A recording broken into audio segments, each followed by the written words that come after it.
Israel-Hamas war has ignited strong reactions across Canada. After Hamas's terrorist attack on Israel last weekend, Prime Minister Justin Trudeau condemned the terrorist organization, and he told Canadians in strong language that no one in Canada should be celebrating Hamas. But such strong words have not been universally embraced in Canada, and CUPE, the Canadian Union of Public Employees, is at the forefront of the debate. After the terrorist attack last weekend, McMaster University's CUPE Local 3906 tweeted, quote, "Palestine is rising, long live the resistance." And Ontario CUPE President Fred Hahn appeared to echo a similar sentiment. Now, in response, Ontario Premier Doug Ford called for Mr. Hahn to resign immediately.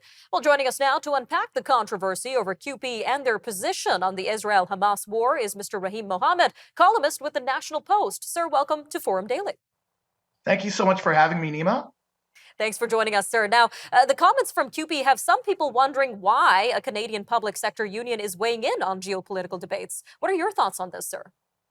So I think unions play a very important role, particularly in times like the one we're in, of high inflation, of a cost of living crisis, in getting the best possible deal for their members in terms of wages, in terms of benefit, in terms of working conditions. And, I think they ought to be laser focused on that mandate, particularly in economically challenging times like the ones we're in. And when they do make these sorts of statements, they should be strategic in terms of weighing in on not just this matter, but any matter that could be politically polarizing or could hurt their position when it comes to the bargaining table or when it comes to advocating for their members.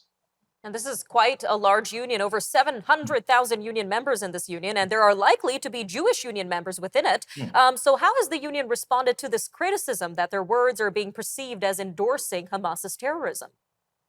Yeah, so the largest union in Canada, and as far as CUPE Ontario, the sort of provincial wing of CUPE that Fred Hahn is the president of, they've gone all in behind Fred Hahn, and they released a statement last week that blamed the reaction to Fred Hahn's statements, which I think were pretty unequivocal, but blamed that reaction to, quote, online trolls associated with a highly organized pro-Israel lobby. And I feel like, it doesn't take too much reading between the lines to infer a certain level of anti-Semitism in a statement like that. So at the very least, they've been, if anything, doubling down and emboldening Mr. Hahn.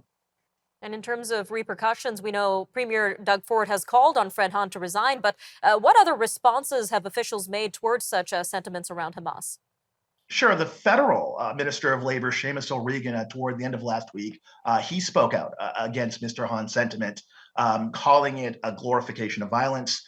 The head of the B'nai B'rith Society here in Canada has called on Mr. Hahn to resign. Whether or not these calls are going to be heeded by CUPE, I think that's going to be playing out within the days and weeks to come. And what do we know so far about Mr. Hahn's response to all this criticism of his tweet? So Mr. Hahn has been unrepentant. He's still highly active on social media.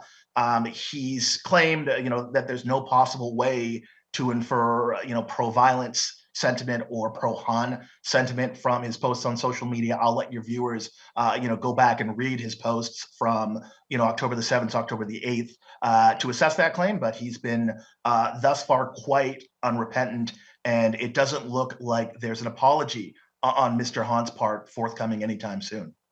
And do we know of any other public sector unions weighing in on this conflict at all? So CUPE is by far and away the largest player among public sector unions. There is the Public Service Alliance of Canada, PSAC.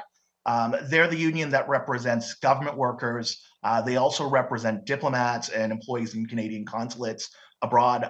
They put out a statement toward the end of last week that was somewhat more nuanced, condemning both Hamas and Israel's response in Gaza and calling for an immediate ceasefire. So that would be more along the lines of what you've seen come out of several universities over the past 10 days or so. So certainly no rhetoric to the extent of CUPE has been coming out of other major public unions for that matter. All right, Mr. Mohamed, we sincerely appreciate your time. Thank you for joining us today. Thank you for having me.